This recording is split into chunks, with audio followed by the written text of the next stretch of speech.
Dinalhan ko nga ng ulam ang mga batang sila John Mark, Miga, dahil daw namimiss na nila ang kumain ng isda at palagi na lang daw gulay ang kanilang inaulam dahil nga sa kinikita ng kanilang ama nakasya lamang sa pang-araw-araw nilang pambiling bigas at kahit papano ay nakabili din sila. At pagkarating ko sa kanilang bahay ay nadatnan ko nga ang batang si John Mark at sabi niya sa akin siya daw ang magluluto ngayon dahil ang kanyang kapatid niya si Miga ay masama ang nararamdaman. Pagsilip ko nga sa loob ng kanilang bahay ay ito si Miga yung nakahiga.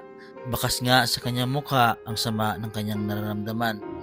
Dito nga ang batang itong si John Mark ay di ko akalain na marunong din palang magluto. Alam na alam niya nga kung paano maglinis ng isda. Sa kanilang mga murang edad ay ranas-ranas na nila ang gantong hirap ng buhay. Kaya't sila ay nagpupursige para lang sila ay makakain sa araw-araw. Ang kasabihan nga talagang mahirap kung walang ina sa kanilang kalagayan kasi ay sila na ang nag-iintindi sa kanilang sarili para lang sila ay makakain sa araw-araw. Dahil ang kanilang ama nga ay araw-araw pumupunta sa trabaho.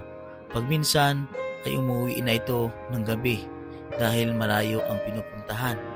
At dito nga ay nilagay na ni John Mark ang mga isda at tinimplahan niya rin ito, nilagyan lamang niya ng bawang, sibuyas at luya para mawala daw ang lansa. At dito nga ay nilagay niya na at naluto na rin. Pagkatapos nilang magluto ay ito ang kanilang kapatid na si Gilbert ay nag-asikaso naman sa pagsandok ng kanin. At dito nga kumain na sila ng kanilang tanghalian. Mga kababayan, maraming salamat po sa inyo at pakishare naman ako ng bidyong ito.